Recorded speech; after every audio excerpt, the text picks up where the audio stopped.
Did a billionaire just admit to being wrong and misleading the public because it benefited Donald Trump's presidential campaign?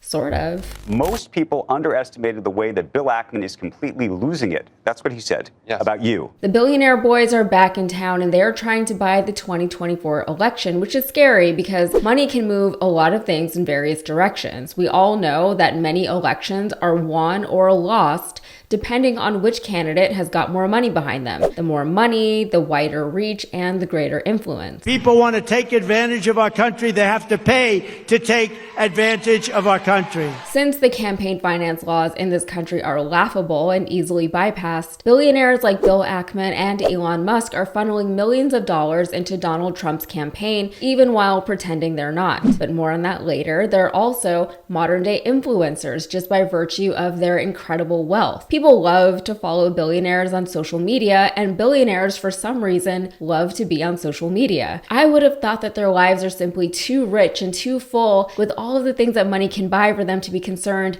with the digital world to the extent that they are. But money apparently cannot buy unadulterated adulation, at least not as much of it as they can get on social media. I'm just saying, if I had billions of dollars, I would be doing any and everything else besides sitting at home tweeting and trolling. Of course, I'm leaving out the fact that social media followers are oftentimes exactly that. Followers. They're susceptible to being easily influenced, which is why they willingly follow people who self-identify as influencers, and they seem to be susceptible to manipulation. If you are a power-hungry billionaire whose only concern is growing your already preposterous wealth, an easily manipulated following can certainly come in handy in that regard. In this case, their next wealth-growing strategy is to get Trump back in office as president, because even though he might make things financially worse for mostly everyone else, including his supporters, Trump would do great things for the billionaire class. In our first 100 days, President Trump and a Republican majority will make the Trump tax cuts permanent. But Trump has his followers fooled because they want to be influenced and fooled by him. They want to believe in this utopia he's selling, where corporations that have already been getting away with unsubstantiated price increases would just benevolently lower their prices once Trump is in office. And it would have to be out of benevolence because Trump hasn't said anything about how he would actually lower prices at the grocery store. Instead, he's been promising tax cuts to various groups of people to entice them to vote for him, even though experts say those promises cannot and should not be kept. They shouldn't be made in the first place. The tax cuts that Trump has been promising people would be realistically untenable and would only serve to increase the national debt. Trump and his supporters love to complain that Democrats have not done enough to decrease the national debt, so I wonder if Trump intentionally increasing it will be met with the same level of disdain and distrust. He has also unveiled a tariff plan, a plan that economists and mathematicians and political commentators have all pointed out would be bad for the majority of Americans. Let's look at this exchange between Trump and Bloomberg News editor-in-chief John Micklethwaite. What about consumers? People out there. They're going to be the biggest beneficiaries. Yeah, critics say your tariffs will end up being like a national sales tax. Nope. Because the countries will pay. If you have, America at the moment has $3 trillion worth of imports. You're going to add tariffs to every single one of them. That is going to push up the cost for all those people who want to buy foreign goods. No. What's going to happen? That is just simple mathematics, President Trump. It's not. Yeah, it is, but not the way you figure it. I was always very good at mathematics. Yes. Let me tell you, you're saying $3 trillion. Those companies, $3 trillion worth of imports. And they don't have to pay. And if the higher the tariff, the more likely it is to have them come into the country. The higher the tariff, the more you're going to put on the value of that piece, those goods, the higher people are going to have to pay in shops. Ready? The higher the tariff, the more likely it is that the company will come into the United States and build a factory in the United States so it doesn't have to pay the tariff. That will take many years. As the kids say, it's giving Mexico's going to pay for the wall. Keep in mind, this is the same guy who just lost a case where he was accused of knowingly fudging financial projections and valuations, to put it lightly, and misleading investors. Here, he's so focused on growth, but his projections do not seem to be rooted in any kind of reality. The New York Times reported the national debt is approaching $36 trillion. The Committee for a Responsible Federal Budget projected last week that Mr. Trump's economic agenda could cost as much as $15 trillion over a decade. Economists from the Peterson Institute for International Economics, a nonpartisan nonpartisan think tank, estimated last month that if Mr. Trump's plans were enacted, the gross domestic product could be 9.7% lower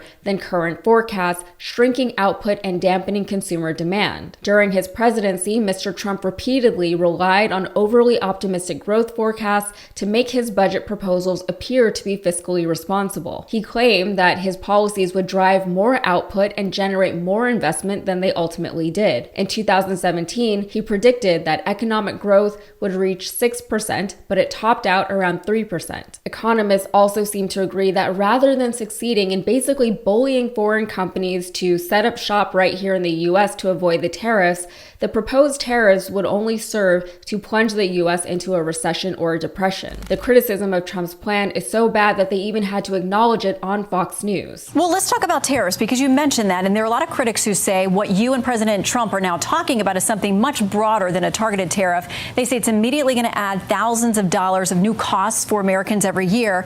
A couple of former members of Congress, a Republican and a Democrat, wrote a piece in The Hill this week warning about this. They say a major element of his economic plan is the imposition of high tariffs on imports, which would be much more likely to lead to a depression than anything that Harris is proposing. They walk through President Hoover's decision to improve broad tariffs after the October 29 crash in the markets, and they say it led to the same things they worry would happen now: higher cost of living for all Americans, a tougher time, higher tariffs on U.S. exports, and actually killing a lot of manufacturing jobs here in the U.S. So why not be more precision about it than what it sounds like President Trump is suggesting on the campaign trail? If you're going to use slave labor in China, what a tariff says is that you're going to pay a fat penalty before bringing those products back into the United States. That's really the only way to ensure that America has a viable industrial base. Why not do that in a more precise way, a more surgical way than what we've been hearing from the campaign trail? Does President Trump plan something that is more targeted, or is it as broad as we've been led to believe by his own statements?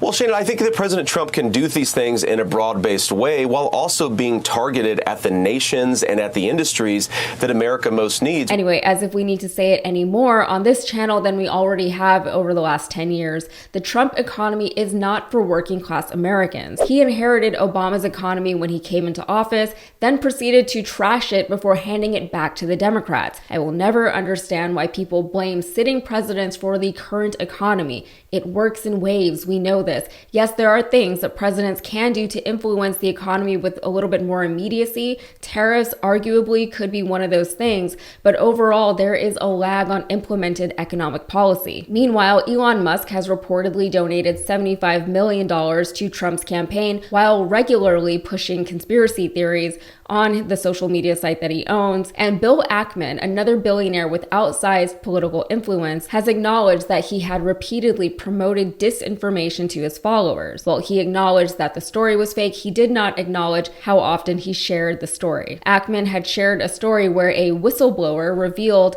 that Kamala Harris was given the questions prior to her debate against Donald Trump, and that the Harris campaign had colluded with ABC to ensure that Trump was fact-checked and she was not. A month later, he posted on X, "It seems pretty clear that the alleged ABC whistleblower debate story claiming that Kamala Harris was given questions in advance and other advantages was a fake." It's not exactly an apology or even an acknowledgement that he believed the fake story, but there he said it. But once the MAGA world has been presented with information, once they have chosen to believe it, once they want to believe it, there is no getting it out of their heads. They seem wholly incapable of adjusting their beliefs based on any kind of newly acquired information. And maybe that sounds harsh, but this is where we're at, a month out from an election. All right, that's it for me. If you got anything out of this, please like the video and subscribe to the channel for more. Thanks.